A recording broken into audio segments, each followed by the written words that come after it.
Bật để lên cháu.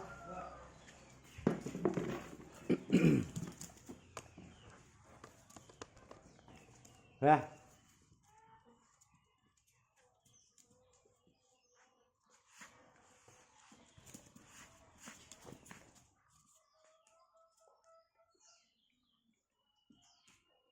Ra.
Duy ơi, bật điện để cháu.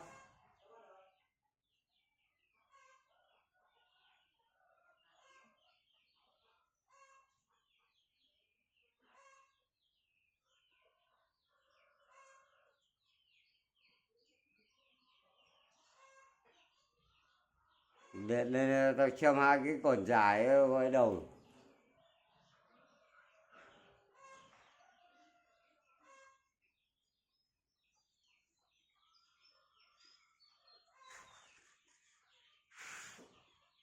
Rồi anh kêu chặt lên pha phách.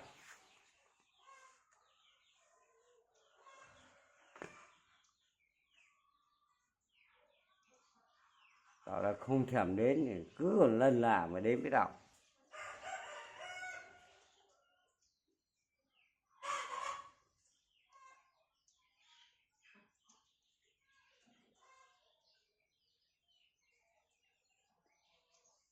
Pha phách.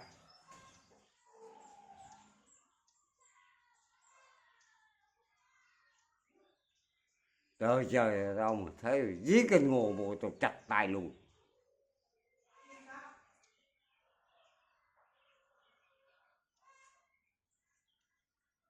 Mẹ, rồi là kêu chặt đi.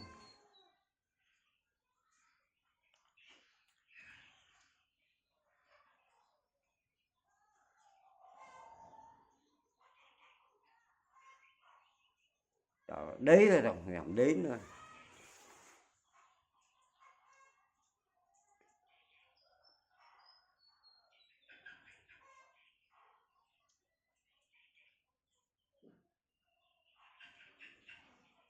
Vườn thì hình bông hình hốc.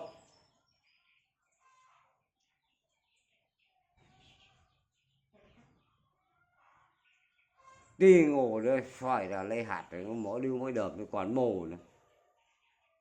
Mới còng trọc, mới còng tưới.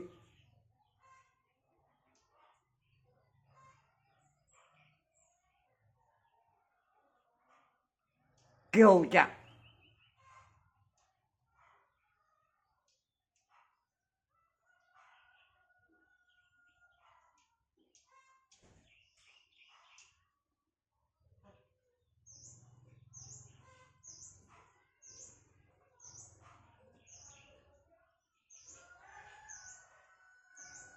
Pha phách.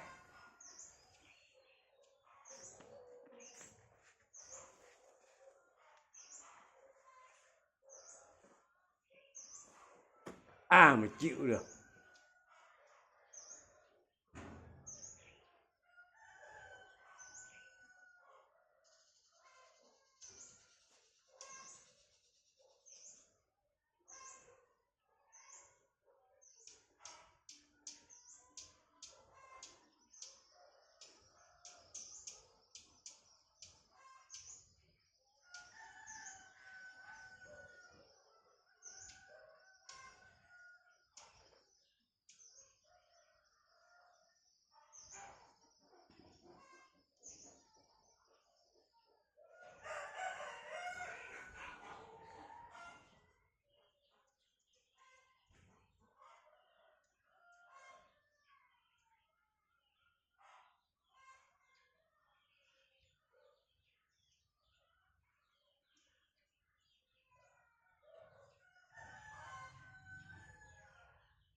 cấm đi tao loại cái gì được, kiểu chắc